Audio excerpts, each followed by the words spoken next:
Hello students, तो कैसे हैं आप? आशा करती हूँ आप लोग अच्छे होंगे, स्वस्थ होंगे। और नर्सिंग गुरुकुल यूट्यूब चैनल में आपका स्वागत है। चैनल को सब्सक्राइब कर दीजिए जिन्होंने अभी तक भी नहीं किया है। सब्सक्राइब कर दीजिए ताकि कोई भी इम्पोर्टेंट अपडेट हो, कोई भी इम्पोर्टेंट क्वेश्चंस हो, कुछ भी वीडियो आपसे मिस आउट ना हो। अगर आप UP nursing, UP paramedical, AIIMS nursing, AIIMS paramedical exam की प्रिपरेशन अच्छे से कर रहे हैं तो ये वीडियो आपके लिए बहुत हेल्पफुल है। नर्सिंग गुरुकुल चैनल आपके लिए बहुत हेल्पफुल है। तो आप ये ऐप भी डाउनलोड कर लीजिएगा। ऐप का लिंक आपको डिस्क्रिप्शन बॉक्स में मिल जाएगा। और जितने भी क्वेश्चंस हम यहाँ कराते हैं यूट्यूब पे, सब कुछ हर किसी की पीडीएफ आपको ऐप पे मिल जाएगी। तो ऐप तो आप डाउनलोड कर ही लीजिए, उसका लिंक डिस्क्रिप्शन बॉक्स में मिल जाएगा। ठीक है जी। तो ऐसे ही कि आप ही लोगों की तरह बहुतों का सपना होता है कि गवर्नमेंट कॉलेज से हम पढ़ेंगे। तो ये देखिए, बच्चे हैं नर्सिंग गुरुकुल परिवार से ही, जिन्होंने नर्सिंग गुरुकुल से पढ़ाई करके ये किसी ना किसी गवर्नमेंट कॉलेज में अपनी सीट पक्की करी है इन्होंने। तो होपफुली नेक्स्ट नाम आपका होगा। आपको मेहनत करनी है। नर्सिंग गुरुकुल चैनल आपके साथ है। हर तरीके का सपोर्ट, डाउट सॉल्विंग सेशन, कुछ भी प्रैक्टिस सेशन, सब कुछ आपको मिल रहा है यहाँ पे। तो ये कुछ सफलता की निशानी है हमारी। जो बच्चे पहले सोचते थे कि हम गवर्नमेंट कॉलेज से नर्सिंग या पैरामेडिकल करेंगे, आज उनका सपना सच हो रहा है नर्सिंग गुरुकुल की बदौलत। आपका भी होगा। आप भी मेहनत करते रहिए नर्सिंग गुरुकुल चैनल के साथ। तो चलिए, बहुत हो गई बातें। अभी इन्हीं मोटिवेशन से, पहले ही मोटिवेशन दिखा दिया मैंने आपको, है ना। इसी मोटिवेशन के साथ अब हम नेक्स्ट क्वेश्चन सॉल्व की तरह आगे बढ़ेंगे। चलिए, जिन्होंने चैनल सब्सक्राइब नहीं किया है प्लीज कर दीजिए, कि कोई भी अपडेट आपसे मिस नहीं होनी चाहिए, है ना। एग्जाम का फॉर्म कब आएगा, एग्जाम का सिलेबस, पैटर्न, क्वेश्चंस, हर चैप्टर, हर पेपर का सब कुछ हम डिस्कस कर रहे हैं, है ना। तो सब्सक्राइब करना तो बनता है। क्वेश्चन नंबर 1 देखो, क्वेश्चंस का सिलसिला हम इसी से आगे बढ़ा रहे हैं। क्वेश्चन नंबर 1 क्या बोल रहा है कि विच bond is formed by sharing of electron. Electron share करके कौन सा बॉन्ड फॉर्म होता है? तो आपको पता है ये है कोवेलेंट बॉन्ड। ठीक है जी। कोवेलेंट बॉन्ड फॉर्म होता है, कोवेलेंट बॉन्ड फॉर्म होता है बाय शेयरिंग इलेक्ट्रॉन। ठीक है जी, बाय शेयरिंग इलेक्ट्रॉन। यहाँ पे देखो ऐसे होता है, जैसे ए मॉलिक्यूल होता है, बी मॉलिक्यूल होता है, ए के पास ये बॉन्ड होता है। ठीक है? इस बॉन्ड को बोलते हैं हम कोवेलेंट बॉन्ड। ठीक है जी। तो option number B is the correct option. अब देखो, जब भी आप ये क्वेश्चंस करने बैठो ऐसे कोई चैप्टर के, तो आपको मतलब ये बेसिक है, मैं फिर भी बता रही हूँ, आप एक कॉपी पेन लेके जरूर बैठिए। आप वीडियो को पॉज करिए, शॉर्ट में अपना नोट बनाइए, लिखिए। कुछ भी सॉल्व करने लायक है तो वो लिखिए। इसके साथ साथ मैं दो तीन इंफॉर्मेशन कुछ कुछ क्वेश्चंस में मैं एक्स्ट्रा दे देती हूँ, है ना। तो आप वो भी नोट कर लीजिए। वीडियो पॉज कीजिए, नोट कीजिए, वीडियो ऑन कीजिए, चालू कीजिए, है ना। ऐसा करिए तो फिर आपको आपसे कुछ भी छूटेगा नहीं, और आपकी प्रिपरेशन फिर बेस्ट हो जाएगी। क्वेश्चन नंबर टू में क्या बोला है कि sodium chloride NaCl contains which type of bond. तो बेटा ये सबको पता है, Na प्लस होता है, Cl माइनस होता है, ये है आयनिक बॉन्ड। ठीक है जी, ionic bond, option number B. ठीक है, चलो। कोई भी आपका डाउट हो तो आप या तो कमेंट सेक्शन में पूछ सकते हो, या फिर आप हमारे टेलीग्राम पे भी पूछ सकते हो। पहले देखो, पहला काम क्या करना है, आपको ये वीडियो पॉज कर करके नोट करना है, सब्सक्राइब करना है ना। उसके बाद आप हमारा नर्सिंग गुरुकुल ऐप डाउनलोड कीजिए। वहाँ पे प्रिपरेशन पैकेज परचेज कीजिए। अगर आप परचेज नहीं भी कर रहे हैं तो भी एटलीस्ट आप टेलीग्राम में तो ज्वाइन कर जाइए। ठीक है? वो कंप्लीट फ्री है।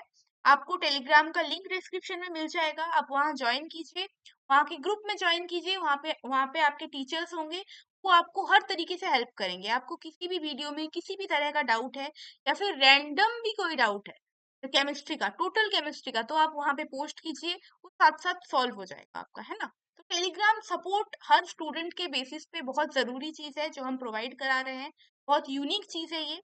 और सेकंड है टेस्ट सीरीज। आप ऐप तो डाउनलोड कर ही रहे हैं, जैसा कि मैंने पहले बताया, तो ऐप के ना पहला टेस्ट फ्री है। तो ये लिखा हुआ भी यहाँ पे, अब मैं बता भी रही हूँ कि जैसे अगर आप परचेज नहीं भी कर रहे हैं तो भी आप पहला टेस्ट दे सकते हैं ऐप डाउनलोड कर, तो वो तो आप जरूर दीजिए। उसके अलावा अगर आप परचेज कर रहे हैं तो आपको मॉडल पेपर्स मिल जाएंगे, टेस्ट सीरीज और भी टेस्ट हैं, इंपॉर्टेंट इंपॉर्टेंट टेस्ट हैं वो प्लान्ड है, उनका प्लानर मिल जाएगा, आपको सब कुछ मिल जाएगा ऐप पे। तो ऐप आपको डाउनलोड करना ही है, ठीक है जी। चलो, अगर आप UP nursing, UP paramedical, AIIMS nursing, AIIMS paramedical exam की प्रिपरेशन प्रॉपर तरीके से करना चाहते हैं, तो मैं मेरा सजेशन यही रहेगा कि आप ऐप को परचेज मतलब कोर्स परचेज कर लीजिए। प्रिपरेशन पैकेज या फिर एग्जाम पैकेज आप परचेज कर सकते हैं। चलिए, question number 3, which of the following is polar covalent molecule. अब देखो, पोलर का जिक्र आ गया, मतलब इलेक्ट्रोनेगेटिविटी डिफरेंस हमें पता होना चाहिए। तो यहाँ पे देखो H2Cl2N2, इनमें तो इलेक्ट्रोनेगेटिविटी डिफरेंस कुछ रहेगा ही नहीं ना, तो HCl, ठीक है। Cl इलेक्ट्रोनेगेटिव है, तो यहाँ पे पोलर क्रिएट होगा, और ये बॉन्ड देखो कोवैलेंट बॉन्ड, H के पास एक इलेक्ट्रॉन, यहाँ से एक इलेक्ट्रॉन लेके Cl का ऑक्टेट पूरा हो जाएगा, H के पास 2 इलेक्ट्रॉन पूरे हो जाएंगे, तो ये डबल बॉन्ड नहीं है, ठीक है, सिंगल बॉन्ड होता है। तो ये होता है polar covalent molecule, polar covalent, Calent, polar covalent molecule, ठीक है जी। क्वेश्चन नंबर ये तो इसका आंसर मैं लिख दे रही हूँ, क्वेश्चन आंसर नंबर सी, ठीक है जी। क्वेश्चन नंबर 4 क्या बोल रहा है कि octet rule is not obeyed. Octet rule कौन सा मॉलिक्यूल ओबे नहीं करता है? तो बेटा हीलियम। जितने भी नोबल गैस है, नोबल गैस मतलब क्या, ग्रुप 18 वाले, 18 लास्ट वाला, हीलियम, नियॉन, आर्गन, जिनॉन, ये होता है नोबल गैस, है ना। तो इनमें हीलियम एक ऐसा है जो ऑक्टेट फॉलो नहीं करता, क्योंकि देखो अगर आप पीरियोडिक टेबल देखोगे, अब मैं बार बार कह रही हूँ, पहले के काफी वीडियोस में मैं बता चुकी हूँ कि आपके कमरे में या फिर जहां भी आप बैठ के आप पढ़ाई करते हो, वहां एक पीरियोडिक टेबल का चार्ट प्रिंट आउट होके वो चिपके रहना चाहिए। आप वो देखते रहना, क्वेश्चन प्रैक्टिस कर रहे हो देख लिया, खा रहे हो खाते खाते देख लिया, है ना। तो उससे हर इलेक्ट्रॉन, हर एलिमेंट की इलेक्ट्रॉनिक कॉन्फ़िगरेशन, कौन सा कहाँ प्लेस्ड है, वो आपको पता चल जाएगा। तो इससे बहुत सारे क्वेश्चंस आपके गलत होते होते बच जाएंगे, है ना, सही हो जाएंगे क्वेश्चन, मेरा मतलब ये। तो हीलियम ऐसा है, देखो हाइड्रोजन यहाँ होता है, हीलियम यहाँ, तो यहाँ पे ऑक्टेट रूल फॉलो नहीं होता है, तो इसका आंसर है डी। अभी क्वेश्चन नंबर 5 क्या बोल रहा है, covalent bond is also called dative bond, है ना। ये आपको थियोरिटिकली पढ़ाया होगा, जब कोऑर्डिनेट बॉन्ड जब पढ़ाया होगा, तब बहुत अच्छे से इसको एक्सप्लेन किया होगा कि इसको डेटिव बॉन्ड क्यों बोलते हैं, इसका सेकंड नाम ये है, अच्छे से पढ़ाया गया है। जिन्होंने पढ़ा है वेल एंड गुड, जिन्होंने नहीं पढ़ा है वो अभी नोट कर लीजिए बेटा, डेटिव बॉन्ड होता है ऑप्शन नंबर ए। अभी पूछा है कि which has highest electronegativity. Highest electronegativity कितनी है, ये तो मैं बोल बोल के थक चुकी है ना, ये तो आप भी अब बोलोगे। हाईएस्ट इलेक्ट्रोनेगेटिविटी का तो मैं बोल बोल के थक चुकी, है ना। देखो, फ्लोरीन, क्लोरीन, ब्रोमीन, आयोडीन, ठीक है। अगर मान लो ये है आपकी पीरियोडिक टेबल, ये बॉक्स है उसका, ठीक है। इस साइड जाओगे तो इलेक्ट्रोनेगेटिविटी बढ़ेगी, और नीचे जाओगे तो इलेक्ट्रोनेगेटिविटी डिक्रीज होगी, ठीक है जी। तो सबसे ज्यादा इलेक्ट्रोनेगेटिविटी होती है फ्लूरीन की, ये आपको पता होना चाहिए। मैं बहुत बार वीडियो में बोल चुकी हूँ, और इससे पहले के भी वीडियोस हैं, उसमें भी बहुत इंपॉर्टेंट क्वेश्चंस कराए हैं, वो भी आप देख सकते हैं। आप चैनल खोलिए, वहां पे आपको मिल जाएगा, या तो डिस्क्रिप्शन में मिल जाएगा मतलब आप, ठीक है, आप वो जरूर देखिए। अभी क्वेश्चन नंबर 7 बोल रहा है कि metallic bond exist. Metallic bond किसमें है? अब देखो यहाँ पे सीयू के बाद कुछ तो होगा, ठीक है। तो यहाँ पे मिसिंग है वो, लेकिन यहाँ पे आंसर यही है, सीयू, ठीक है। CuSO4 हो जाएगा, CuCl हो जाएगा, CuCl2 हो जाएगा, ठीक है। तो इसका आंसर है CU, D, option number B. क्योंकि मेटल देखो इसमें यही है, NaCl में होता है आयोनिक बॉन्ड, HCl में भी होता है आयोनिक बॉन्ड, और ये Cu में होता है मेटेलिक बॉन्ड, सॉरी HCl में होता है कोवैलेंट बॉन्ड, थोड़ी देर पहले ही कराया। क्वेश्चन नंबर 8 बोल रहा है कि hydrogen bond is strongest in, मतलब हाइड्रोजन बॉन्ड कहाँ पे स्ट्रॉन्ग है? तो बेटा ये H2O, H2O में हाइड्रोजन बॉन्डिंग स्ट्रॉन्ग होती है, ठीक है? अब बोलोगे क्यों? क्योंकि एक तो यहाँ पे दो हाइड्रोजन बॉन्ड कर रहे हैं, ऑक्सीजन के पास लोन पेयर्स भी हैं, तो वो भी रिपल्शन हो रहा है। और अगर हम मेल्टिंग पॉइंट से जज करेंगे ना, मेल्टिंग पॉइंट या सॉरी बॉइलिंग पॉइंट से, तो इसका बॉइलिंग पॉइंट कितना आता है? 100 डिग्री से। बाकी सबका इनसे बहुत कम, जैसे NH3 का आता है 19 के आसपास आता है, तो फिर सबका कम होता है। ठीक है, तो हाइड्रोजन बॉन्ड स्ट्रॉन्ग है H2O, मतलब पानी का हाइड्रोजन बॉन्डिंग सबसे स्ट्रॉन्ग बॉन्डिंग। ठीक है जी, ऑप्शन नंबर सी। अभी क्वेश्चन है कि the structure of CO2, CO2 का स्ट्रक्चर क्या है? CO2 देखो, इससे पहले एक केमिकल बॉन्डिंग का एक और लेक्चर है, अगर आपने देखा होगा तो सही है, अगर नहीं देखा होगा तो उसमें भी CO2 का जिक्र किया है, CO2 के पोलैरिटी, CO2 का डाइपोल मूवमेंट का जिक्र है वहां पे, तो आप वो भी चेकआउट कर सकते हो। ठीक है, तो CO2 का स्ट्रक्चर होता है लीनियर, LINEAR, लीनियर। ये देखो मैंने ड्रॉ भी कर दिया है, ऑप्शन नंबर ए। अभी पूछ रहा है कि क्वेश्चन नंबर 10 ये पूछ रहा है, कहाँ गया? क्वेश्चन नंबर 10 ये पूछ रहा है कि the shape of BF3 molecule, BF3 molecule का शेप क्या है? अब देखो, बी के पास टोटल 3 वैलेंस इलेक्ट्रॉन है, वैलेंस इलेक्ट्रॉन, तो इसका शेप होगा ट्राइगोनल प्लैनर, ट्राइगोनल प्लैनर। मैं आपको पहले भी बता चुकी हूँ, मैं आपको अभी भी बता रही हूँ कि शेप, जियोमेट्री और स्ट्रक्चर, ये तीनों अलग होते हैं। इन तीनों पे आपको फोकस जरूर करना चाहिए। ठीक है, तो ये तीनों ही देखो यहाँ पे ऑप्शन नंबर सी, ट्राइगोनल, ये तीनों अलग होते हैं। तो आप जब भी केमिकल बॉन्डिंग अच्छे से पढ़ने, तो आप ध्यान दें कि ये तीनों को आप अलग अलग कैटेगरी में फॉल अपार्ट करें और अच्छे से पढ़ें, है ना, इस चीज में गलती ना करें आप। अभी पूछा है कि क्वेश्चन नंबर 11 में पूछा है कि जी NH3 का क्या पूछा है? शेप, NH3 का शेप होता है पिरामिडल।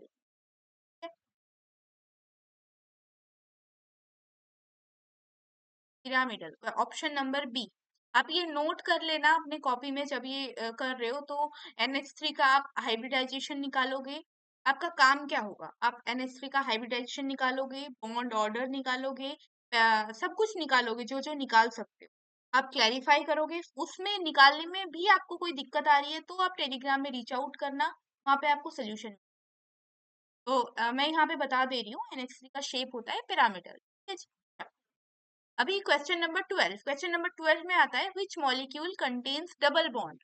डबल बॉन्ड कौन से मॉलिक्यूल में होता है? अब देखो, O2, O2 का स्ट्रक्चर ये होता है, H2 ऐसे होता है, सिंगल बॉन्ड होता है, N2 ऐसे होता है, Cl2 ऐसे होता है। ठीक है जी, तो डबल बॉन्ड इसमें है, इसमें सिंगल बॉन्ड है, इसमें ट्रिपल बॉन्ड है, इसमें भी सिंगल बॉन्ड है। डबल बॉन्ड किसमें आया? O2, A. Which molecule has triple bond, देखो वही वाला क्वेश्चन, ट्रिपल बॉन्ड मैंने ऊपर ही बताया कि N2 में होता है बॉन्ड, यहाँ पे N2 ऑप्शन में है तो हम सीधा N2 पे टिक कर देंगे, नंबर सी लिखेंगे, अपना मार्क्स उठाएंगे और आगे बढ़ेंगे। ठीक है जी, चलो question number 14, VSEPR theory predict. अब देखो VSEPR क्या होता है? VSEPR का फुल फॉर्म तो आपको पता ही होगा कि valence shell electron pair repulsion. ठीक है, VSEPR थ्योरी से हमें मॉलिक्यूलर शेप पता चलता है। अगर आपको VSEPR थ्योरी से एक और जो हमने केमिकल बॉन्डिंग का मॉडल पेपर किया है, इससे पहले ही किया है वो, तो वो होगा आपके पास, आप यूट्यूब पे देख लेना। तो वहां पे देखना कि VSEPR थ्योरी वायलेट्स का एक रूल बताया है, जहाँ पे XCF6 का बताया है मैंने, डिस्टॉर्टेड मोनोकैप्ट का एग्जाम्पल। तो उसमें आपको बताया गया है VSEPR थ्योरी, आप एक बार पढ़ भी सकते हैं क्योंकि क्वेश्चंस आ रहे हैं ना। तो ये बताता है मॉलिक्यूलर शेप। ठीक है जी, अभी क्वेश्चन नंबर 15 क्या बोल रही है कि ionic bond form between metal and non metal, option number ए। क्योंकि मेटल NaCl, ये Na क्या है? मेटल है, Cl क्या है? नॉन मेटल है। ठीक है जी, option number A is the correct option है। अब बोल रहे हैं कि sigma bond form due to overlapping along internuclear axis, ऐसे ना?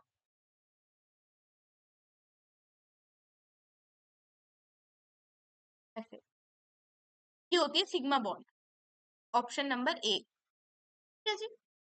अब बोल रही है कि पाई बॉन्ड कैसे फॉर्म होता है। पाई बॉन्ड होता है साइड वाइज ओवरलैप, ऐसे करके। ये शेप इतना अच्छा बना नहीं, मैं फिर से बनाती हूँ, देखो। ये एक ऐसे लोग और ये ऐसे, तो ये देखो, ये जो बना ना, इससे बनता है पाई बॉन्ड, ये होता है साइड वाइज ओवरलैप। ठीक है, ऑप्शन नंबर बी। ठीक है जी। अभी पूछा है कि बॉन्ड ऑर्डर ऑफ N2। मैं आपको ये बोल बोल के थक चुकी हूँ कि N2 का बॉन्ड ऑर्डर MOT, फिर से MOT आ गया। जो लोग फॉलो कर रहे होंगे मेरे वीडियोस, पिछले कुछ वीडियोस से, तो उनको पता होगा कि N2 का जिक्र बहुत बार आ रहा है ना। तो N2 का बॉन्ड ऑर्डर MOT आपको पता होना चाहिए, उसका बॉन्ड ऑर्डर आपको याद ही रख लो आप। ठीक है, उसका बॉन्ड ऑर्डर होता है 3। अब आप बोलोगे 3 कहाँ से आया, वो तो आप MOT से निकालोगे। अगर कुछ बच्चों को MOT से नहीं निकालना लेकिन याद भी नहीं रखना, तो वो एक ट्रिक है, होती है कि अगर आपका टोटल इलेक्ट्रॉन काउंट 14 आए तो उसका बॉन्ड ऑर्डर 3 आता है। फिर जैसे 13, 12 ये सब आए ना, फिर बॉन्ड ऑर्डर 0.5 से डिक्रीज होता है। ये ट्रिक है बेटा, अगर ये आपको पता है तो वेल एंड गुड है, अगर नहीं पता है तो आप याद रख लो या फिर MOT से निकाल लो। ठीक है, तो N2 का बॉन्ड ऑर्डर होता है 3। मैं तो बोलूंगी कुछ बॉन्ड ऑर्डर्स आपको याद होने चाहिए, है ना। कुछ bond orders, paramagnetic, diamagnetic behaviour, ये आपको याद होने चाहिए, इससे एग्जाम में आप टाइम बचा लोगे। अब बोल रहे हैं कि highest bond energy found in, highest bond energy कहाँ मिलता है। अब देखो, O2 में है डबल बॉन्ड, S2 में सिंगल बॉन्ड, इसमें ट्रिपल बॉन्ड है। ट्रिपल बॉन्ड हम देखेंगे तो यहाँ पे एक सिग्मा है, 2 पाई है, तो इस बॉन्ड को तोड़ने में ज्यादा हमें एनर्जी लगेगी, क्योंकि ये बॉन्ड बहुत स्ट्रॉन्ग बॉन्ड है ना। तो इसमें हाईएस्ट बॉन्ड एनर्जी इसी में मिलेगी, सी, ऑप्शन नंबर सी। ठीक है जी। चलो, अब पूछा है कि which has tetrahedral shape. Tetrahedral shape किसका है, CH4। ये सबको पता ही होता है एक्चुअली, है ना। CH4 का टेट्राहेड्रल शेप है, इसका मैं क्या ही बनाऊं, है ना। लेकिन यहाँ पे मैं एक होमवर्क आपको जरूर देना चाहूंगी, दैट इज, ये देखो बाकी जो मॉलिक्यूल्स है ना, इनके शेप आप निकालो। शेप निकाल के उसको आप चेक करो। चेक करने के लिए आप टेलीग्राम पे डाल दो, अगर आपसे नहीं निकल रहा है तो भी आप टेलीग्राम पे डालो, आपका निकल जाएगा, मतलब आपका आंसर हम बता देंगे। ठीक है, सॉल्व कर देंगे हम। तो इसका आंसर आएगा ए, CH4। अब क्वेश्चन नंबर 21 क्या पूछ रहा है कि बॉन्ड एंगल इन वाटर। अब देखो, वाटर में हम ऐसे कर लेते हैं। वाटर का बॉन्ड एंगल बेटा होता है, क्योंकि यहाँ पे रिपल्शन होती है, क्योंकि ऑक्सीजन के पास और भी लोन पेयर्स है ना, तो लोन पेयर रिपल्सन होता है, तो ये थोड़ा सा बॉन्ड एंगल कम हो जाता है। ठीक है, तो इसका बॉन्ड एंगल होता है 104.5 डिग्री, ये होता है डी। ये आप याद रख लेना, क्योंकि यहाँ पे लोन पेयर रिपल्शन। ठीक है जी। क्वेश्चन नंबर 22 क्या पूछ रहा है कि which has highest ionic character. Highest ionic character किसमें आता है। यहाँ पे HF, फ्यूरिन, क्योंकि आयोनिक कैरेक्टर या metallic character down the group decrease करता है ना। HF, ए। क्वेश्चन नंबर 23, क्वेश्चन नंबर 23 में क्या बोल रहा है कि resonance occurs in which molecule. Resonance occurs in which molecule. अब देखो, हम हर मॉलिक्यूल का अगर ड्रॉ करेंगे तो हमें रेजोनेंस के लिए ये पता होना चाहिए। फॉर रेजोनेंस मैं R लिख रही हूँ यहाँ पे। रेजोनेंस के लिए आपको कंजुगेटेड कंजुगेटेड पाई बॉन्ड्स होने, पाई बॉन्ड। कंजुगेटेड मतलब तो आपको पता होगा ना कि एक छोड़ के एक, जैसे तो ये बॉन्ड यहाँ पे मूव कर गया, ये बॉन्ड, इसको बोलते हैं हम रेजोनेंस। ठीक है, तो कहाँ पे हम देखो CO2 का स्ट्रक्चर अगर ड्रॉ करेंगे, तो यहाँ पे तो कंजुगेशन है ही नहीं, दोनों साइड डबल बॉन्ड है, डबल बॉन्ड मूव करके जाएगा कहाँ, है ना। तो ये तो नहीं होगा, CO2 को हम काट देंगे। H2O बनाएंगे, वहां पे तो पाई बॉन्ड है ही नहीं। CH4 में भी पाई बॉन्ड नहीं है, तो बचा कौन सा, O3। ऑप्शन एलिमिनेशन सीख गए आप यहाँ पे। ठीक है जी। कोई दिक्कत है तो आप बताइए, या तो कमेंट सेक्शन में, और टेलीग्राम ग्रुप तो आपने ज्वाइन कर ही लिया है ना। चलो, अभी क्वेश्चन नंबर 24। क्वेश्चन नंबर 24 में बोला है कि which molecule is non polar. यहाँ पे नॉन पोलर मॉलिक्यूल कौन सा है। तो यहाँ पे हम देखो, CO2 में बार बार बता चुकी हूँ ये तो, इस साइड दोनों साइड में कैंसिल आउट हो गया। CO की वैलेंसी भी 4 है, तो यहाँ पे कोई एक्स्ट्रा लोन पेयर भी नहीं है, तो इसका है नॉन पोलर, पोलैरिटी 0। ठीक है जी। अब पूछा है कि dipole movement is maximum, dipole movement कौन से में मैक्स। अब देखो CO2 तो मैंने पहले ही कराया, यहाँ पे डाइपोल मूवमेंट 0 हो गया। CH4 में भी सेम है, CH4 में कार्बन की वैलेंसी 4 है चारों तरफ, तो ये इसमें भी नहीं होगा। अब देखो NH3 और BF। अब देखो NH3 में क्या होता है, NH3 होता है कि NH3 ये होता है एसिमेट्रिक, ठीक है, तो ये कैंसिल आउट नहीं हो पाता, इसमें डाइपोल मूवमेंट होता है। और लेकिन BF3 में ये होता है सिमेट्रिक, ठीक है। अब आप बोलोगे कि यहाँ पे एसिमेट्रिक क्यों हुआ, क्योंकि बेटा N के पास लोन पेयर्स है ना, एक लोन पेयर है N के पास, लेकिन यहाँ पे B के पास कोई और एक्स्ट्रा लोन पेयर नहीं है, तो फिर ये सिमेट्रिक हो गया, तो इसका डाइपोल मूवमेंट नहीं हुआ, कैंसिल आउट हो गया। लेकिन NH3 एसिमेट्रिक है, डाइपोल मूवमेंट है, तो इसका आंसर होगा C। अभी पूछ रहे हैं कि क्वेश्चन नंबर 26 क्या पूछा है कि आयोनिक कंपाउंड जनरली है, आयोनिक कंपाउंड में क्या होता है, हाई मेल्टिंग पॉइंट। आयोनिक, हमें पता है कि आयोनिक बॉन्ड बहुत स्ट्रॉन्ग बॉन्ड है, स्ट्रॉन्ग बॉन्ड को मेल्ट करने के लिए जो टेम्परेचर हमें प्रोवाइड कराना पड़ेगा वो बहुत हाई होगा, है ना, तभी वो बॉन्ड जाके टूटेगा, तो high melting point, option number B. ठीक है बेटा, चलो क्वेश्चन नंबर 27, क्वेश्चन नंबर 27 में बोला है कि which element forms maximum covalent bond, maximum covalent bond कौन फॉर्म करता है। अब देखो कार्बन का वैलेंसी 4 है, ठीक है, ये कार्बन हाईएस्ट कोवेलेंट मतलब मैक्सिमम कोवेलेंट बॉन्ड बना सकता है, तो इसका आंसर है बी। ठीक है बेटा, क्वेश्चन नंबर 28, हाइब्रिडाइजेशन इन मीथेन, ये आपको पता होना चाहिए, हाइब्रिड मीथेन का स्ट्रक्चर का हाइब्रिडाइजेशन देखो कि यहाँ पे चारों ही सिंगल बॉन्ड है ना, फिर यहाँ पे अगर सिंगल बॉन्ड होता है तो क्या होता है sp3। अब यहाँ पे आप हाइब्रिडाइजेशन से भी निकाल सकते हो, CH4 हाइब्रिडाइजेशन कैसे निकालते हैं, bond pair plus lone pair. चलो यहाँ पे बॉन्ड पेयर है 4, लोन पेयर तो है ही नहीं, 4 मतलब कितना होता है sp3, ठीक है, p का 3 और a का 1, 4 हो गया ना, मिल गया ना, तो फिर ये देखो sp3 आ गया, ठीक है जी। अभी क्वेश्चन नंबर 29 क्या पूछा है कि molecule with sp2 hybridisation, sp2 hybridisation का मॉलिक्यूल BF3, ये हमने जब केमिकल बॉन्डिंग का पहला सेट किया था उसमें भी था, इसमें भी मैं बता रही हूँ, इसका हाइब्रिडाइजेशन आप खुद अब कैलकुलेट करोगे, है ना, इसमें मैंने करा दिया है, अब इसमें आप खुद, और सिर्फ CO BF3 का नहीं, आप बाकियों का भी करोगे, बाकियों का करके आप टेलीग्राम में बताओगे सबको, है, option number B. Question number 30, question number 30 क्या बोल रहा है कि the bond present in O2 molecule, O2 का तो डबल बॉन्ड होता है ना, डबल बॉन्ड, सर बी। ठीक है जी, तो हमने अभी 30 क्वेश्चंस कर लिए हैं, तो अगर कुछ डाउट है तो आप टेलीग्राम पे पूछ सकते हैं, कमेंट सेक्शन में पूछ सकते हैं, बट आई प्रेफर आप टेलीग्राम पे पूछो, वहां पे आपका डाउट सॉल्व हो जाएगा, प्लस पर्सनल गाइडेंस मिलती है वहां पे हर टीचर की आपको, वहां पे आप पूछिए, आप परचेज कर कीजिए, और पहला टेस्ट आप जरूर दीजिए, और मुझे बोलने की बार बार जरूरत ही नहीं पड़नी चाहिए कि आप सब्सक्राइब कर देना चैनल, क्योंकि वो आपने कर ही दिया है ऑलरेडी, और ऐप आप जरूर डाउनलोड कीजिए, क्योंकि वो ये PDF भी आपको वहीं मिल जाएगी, बाद में आप प्रैक्टिस करोगे ना इसी PDF से करोगे, तो ये PDF आपको वहीं मिल जाएगी। ठीक है जी, चलो, thank you so much, all the very best, अच्छे से एग्जाम दीजिए, पढ़ाई कीजिए, थैंक यू सो मच।